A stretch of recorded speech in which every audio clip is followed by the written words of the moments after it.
House wife's. Probably அவங்க முன்னாடி work பண்ணியிருந்திருப்பாங்க. ஒரு ஒரு இன்கம் வந்துரும். ஃப்ரீடமா இருந்திருப்பாங்க. அவங்க ஃப்ரீடமா ஸ்பெண்டிங் பண்ணியிருப்பாங்க. இப்போ ஒரு ஹவுஸ் ஒய்ஃப் ஆகும்போது அவங்களுக்குன்னு ஒரு தனி கமிட்மெண்ட்ஸ் வருது. குடும்பம்னு வருது, குழந்தைகள்னு வருது. அவங்களுக்கும் ஒரு ஃபியூச்சர் இருக்கு. ப்ராபப்லி வீட்டுக்காக சேமிக்கணும், வீட்டுக்காக ஏதோ ஒண்ணு கான்ட்ரிபியூட் பண்ணணும் அப்படின்னு நினைப்பாங்க. சோ இப்படி இருக்கக்கூடிய ஒரு ஹவுஸ் ஒய்ஃப் மார்க்கெட்டை என்ன மாதிரி அப்ரோச் பண்ணணும் sir? When it comes to risk management, ஆம்பளைங்களை விட ladies are more conservative. Okay. See, men are more aggressive.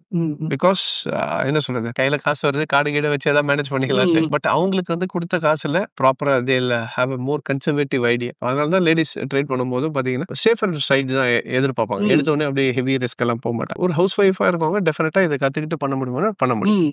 they have to spend some time. கொஞ்சம் டைம் கொடுத்து அவங்களுக்கு ஒத்துக்க. நான் ஏற்கனவே ஒரு வீடியோல கூட சொல்லியிருந்தேன். ஃபர்ஸ்ட் டைம் மேபி புரியாத மாதிரி இருக்கலாம், செகண்ட் டைம் கொஞ்சம் புரியல, மூணாவது வாட்டி கத்துப்பீங்க. ஆனா அதுக்கு என்னன்னா கொஞ்சம் மெனக்கெட்டு திரும்ப திரும்ப திரும்ப, ஏன்னா you are coming into a total different scenario.